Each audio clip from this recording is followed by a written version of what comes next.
Salut, c'est Trado, content de vous retrouver pour la mise à jour de l'indice parisien. Dans cette vidéo, on fait l'analyse technique du jour. On regarde où on en est dans le setup haussier 1, 2, 3. J'explique également ce que je fais par rapport à mon swing haussier. Et puis surtout, on va tenter de répondre à la question de savoir ce qu'on fait maintenant après que les cours ont progressé de 25% depuis les plus bas. Je vous retrouve de l'autre côté.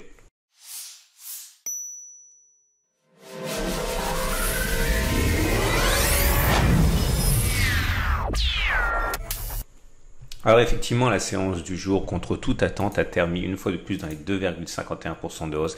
Il faut comprendre ce qui se passe, c'est tout simplement historique. Les chiffres de l'emploi et du chômage aux États-Unis ont montré que les demandes d'allocation chômage ont passé les 3,2 millions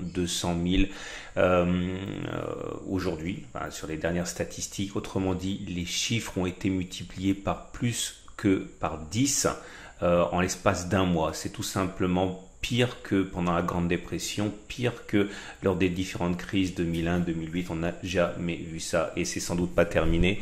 Et le CAC 40 s'adjuge tranquillement 2,5% et c'est deux fois mieux encore aux États-Unis. Si vous ne faites pas d'analyse technique, c'est pas la peine d'essayer de comprendre ce qui se passe, ça n'a juste aucun sens. Seule l'analyse technique peut donner un petit peu d'ordre dans ce chaos. Et vous ne rêvez pas, on vient d'effacer une nouvelle fois une résistance journalière. Cette résistance journalière, la troisième qui est passée dans la foulée, est celle des 4480, 4504. On l'enlève. Et la prochaine résistance à laquelle on peut effectivement se préparer est celle des 4556, 4595. Toutes ces résistances sont très anciennes. Il faut remonter plusieurs années, plusieurs mois dans le passé pour en voir l'origine. En tout cas, le gap des 4504, 4606 est également en train d'être comblé tranquillement. Est-ce qu'il va finalement faire résistance? Pour l'instant, rien ne permet de le dire, mais il est clair que ce gap maintenant devenu résiduel et qui correspond à la zone qui n'a pas été visitée. Je rappelle pour les nouveaux, parce qu'en ce moment il y a beaucoup de nouveaux qui arrivent, il n'y a pas eu de cotation entre le 11 mars et le 12 mars ici, ça s'appelle un gap. Ce gap était un gap de continuation, on en a parlé en son temps. Il a été partiellement comblé, mais il reste encore un gap compris entre 4541 et 4598 à peu près. C'est également le moment de faire le point sur le setup 1, 2, 3. Alors j'avais expliqué, c'est un peu compliqué, mais l'idée c'est qu'on avait une oblique ici qui capait les cours. J'avais expliqué que ça lançait lors de la cassure de l'oblique ici un setup 1, 2, 3, c'est-à-dire 1, 2, 3. Et j'avais expliqué également que des traders qui voulaient prendre ce setup 1, 2, 3 allaient rentrer sur franchissement de cette zone. Alors j'ai reçu beaucoup de mails me disant « Ouais, mais attends Trado, est-ce que tu attends que l'on clôture au-dessus ou est-ce que tu rentres directement ?» Il y a plusieurs écoles, j'y reviendrai dans une vidéo un petit peu séparée. Mais non, je vais le faire tout de suite du coup parce que c'est vrai que ça intéresse beaucoup de monde. Alors, fallait-il rentrer sur ce trade sur simple franchissement du niveau de la vague 1 ou alors attendre une clôture? Il n'y a pas de règle, c'est comme vous voulez. Le problème c'est que si vous achetez, et vous le comprenez rapidement, si vous achetez dès que l'on passe une résistance, eh bien vous vous exposez à ce qu'il s'agisse d'une fausse cassure. Ok. Par contre, si vous attendez que l'on rentre pour rentrer, que l'on clôture au-dessus d'un niveau de résistance, vous rentrez parfois beaucoup plus tard. Enfin, c'est souvent le cas. Et ça joue parce que du coup, lorsque vous établissez votre scénario, votre plan de trade, eh bien votre stop loss il est pas pareil. Si vous entrez pile poil au moment où l'on casse cette résistance, eh bien votre stop loss il peut être en dessous du précédent creux, par exemple là moins 7%, ce qui voudrait dire que vous auriez déjà gagné votre pari puisqu'on a fait 10%. Si vous étiez entré sur la clôture pour un même stop, eh bien il fallait espérer mettre un stop à 10% et là vous n'y êtes pas du tout. C'est-à-dire que votre ratio gain-risque n'étant pas suffisamment bon, vous devez attendre de faire au moins 10%. Ça veut dire espérer aller chercher les 4720. Il ne faut pas penser qu'il y a des règles générales applicables à toutes les situations. Vous comprenez bien que toutes les méthodes ont leurs points forts et leurs inconvénients. À titre personnel, je préfère attendre une clôture. C'est pour ça que j'étais rentré, je vous avais expliqué... non, je raconte des bêtises. Sur le dernier trade, je suis rentré en séance, en fait. Donc, c'est un peu un contre-exemple. Mais en tout cas, il faut bien savoir au moment où on prend le trade, les avantages et les inconvénients des différentes options. Du coup, effectivement, ceux qui ont pris le trade au moment de la cassure, finalement, ils peuvent prendre leur profit, j'imagine, puisqu'ils ont fait un ratio gain-risque supérieur à 1. Par contre, ceux qui sont rentrés sur la clôture à 4243 avec un stop loss, je l'ai dit, à moins 10%, ils n'ont pas encore atteint leur objectif, à moins qu'ils aient mis un stop loss plus serré, c'est-à-dire simplement en cas de clôture en dessous de cette zone d'entrée, c'est-à-dire les plus hauts de la vague 1. Je suis désolé, c'est un peu compliqué, mais dans ce cas, effectivement, ceux-là, avec par exemple un stop à moins 5%, ont déjà fait 1,3 de ratio gain-risque, donc c'est bon. Voilà, il n'y a pas de règle, tout est une question de stratégie et je ne peux pas vous dire quoi faire, il faut vraiment que vous backtestiez.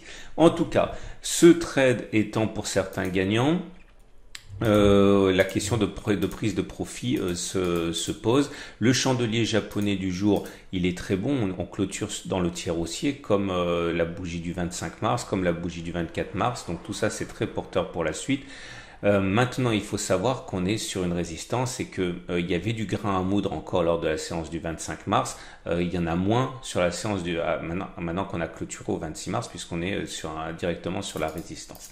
Notez également, si vous le voulez, l'histoire des Fibonacci. Alors, l'histoire des Fibonacci, elle nous dit qu'on a quasiment atteint les 38,2% de retracement de Fibonacci. On en a parlé hier. Je vous invite vraiment à regarder la vidéo d'hier parce qu'elle était assez évocatrice du travail que doit entreprendre l'analyste et le trader avant de passer à l'acte. Vous voyez, je vous avais expliqué que je visais un retour sur la 38,2%.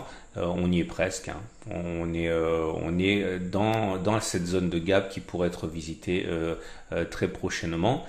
Et la question à laquelle je réponds maintenant, c'est celle de mon trade. Alors moi, c'est un peu différent. Je vous avais expliqué que j'étais rentré sur un setup de réintégration des bandes de Bollinger. Voilà où on en est. Alors, regardez. Vous savez que je suis rentré ici, donc j'étais pas rentré en clôture, j'étais rentré sur le pullback ici, sur les 3900 à peu près. J'avais mis un stop loss en dessous des précédents plus bas. Je visais, une fois qu'on avait réintégré les bandes de Bollinger, la M7 puis la M20. Donc vous voyez, on a touché l'objectif aujourd'hui. Donc je suis content de ça.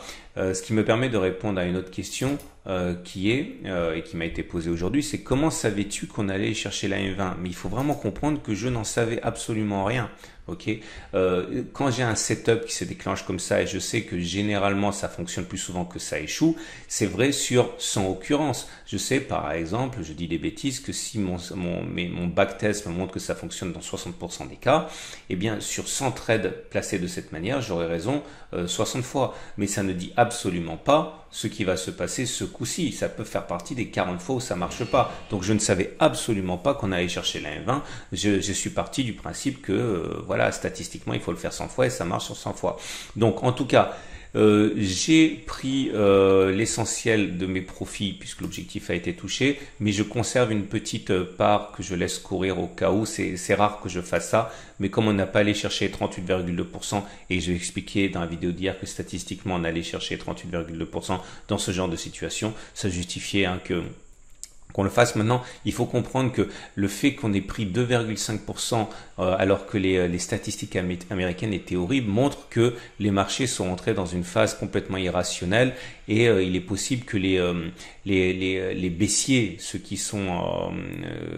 parient sur une continuation de la baisse, et je vous rappelle qu'à titre personnel, je pense qu'on n'a pas fait les plus bas, qu'on va repartir, mais je pars du principe également que certains vont vouloir participer à la fête et il risque de rentrer, il risque d'y avoir une sorte d'excès haussier auquel je voudrais éventuellement participer. C'est pour ça que je laisse courir exceptionnellement une partie de mes positions, ce que je fais pas habituellement.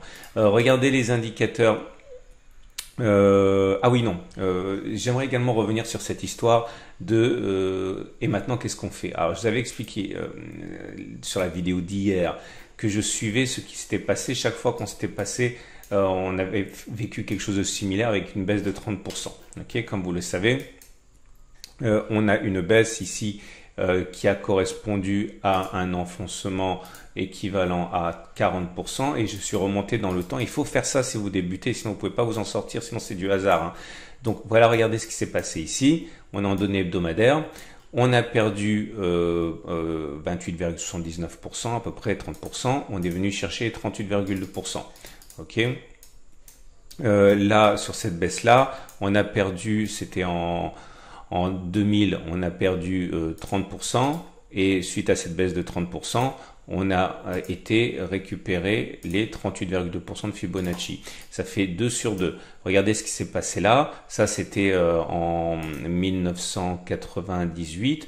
On a perdu 34% et on est allé chercher également on a remonté d'un coup. Mais c'est la seule fois où on a remonté d'un coup avec un V-corner. Il faut le garder en tête.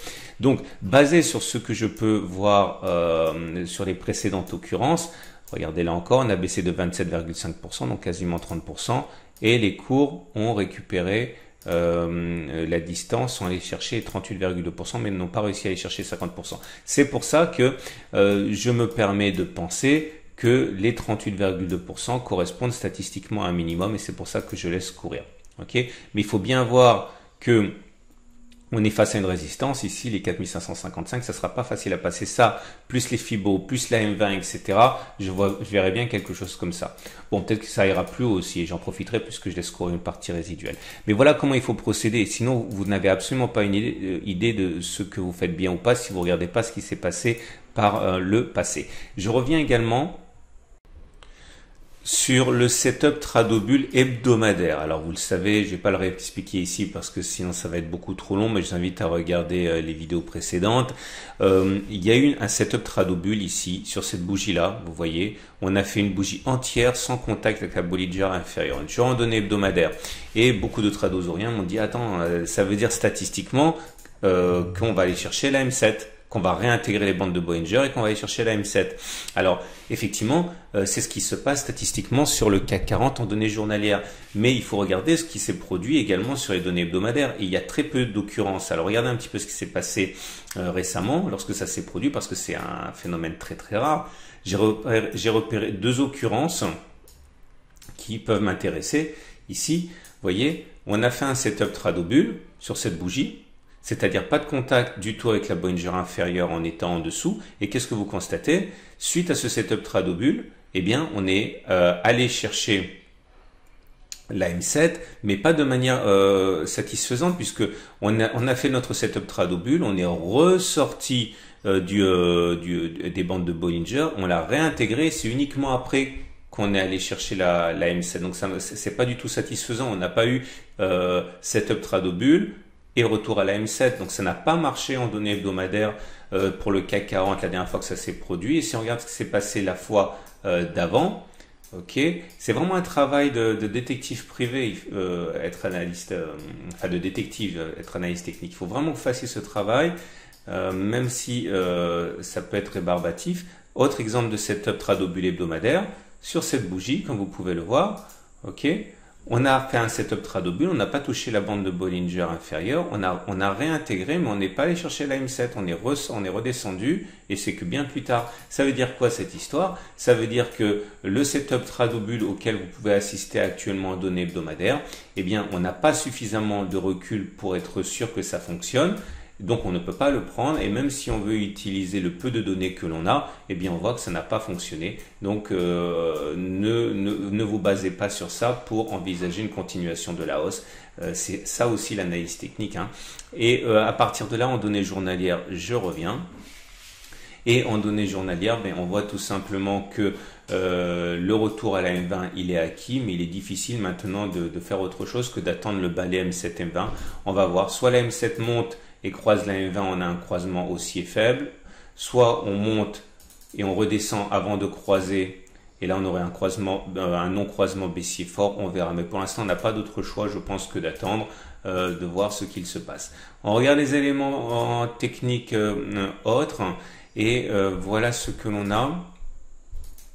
Pour les indicateurs, alors je suis content parce que ça veut dire que, enfin, comme on peut le voir, les indicateurs techniques rapides ont fait contagion aux indicateurs techniques lents, puisque maintenant, non seulement le CCI a donné son signal d'achat, le stochastique également, et le MACD 0, ce qui nous a alerté de la hausse, et c'est pour ça que j'avais acheté aussi, et également le MACD qui croit son signal à la hausse, et le momentum qui est prêt de basculer positif. Donc, enfin, tout est relatif, on est à moins 93 tellement on avait baissé, mais on n'est plus très loin de basculer haussier. Vous remarquerez également les faibles volumes par rapport à la baisse. Donc sur la baisse, on avait des forts volumes, sur la hausse, on a des volumes qui sont plutôt faibles. Ça veut dire qu'il faut vraiment se méfier de ce rebond technique, hein. C'est pas du tout l'engouement pour les actions qu'on pourrait espérer si on veut un mouvement de longue durée.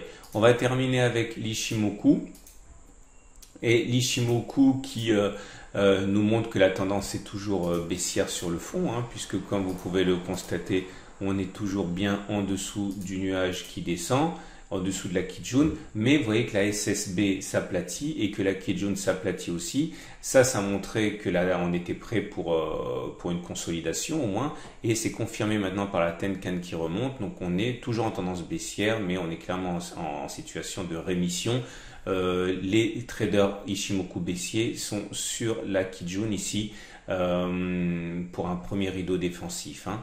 Voilà ce qu'on pouvait dire. Je suis très content de vous avoir proposé ce setup 1, 2, 3 qui visiblement vous a inspiré. Je vous invite à regarder à la fin de cette vidéo, si vous le voulez, les 2 vidéos que j'ai déjà commises en début de semaine sur quelle action acheter pour profiter du crash auquel on assiste. Voilà. À demain pour la mise à jour.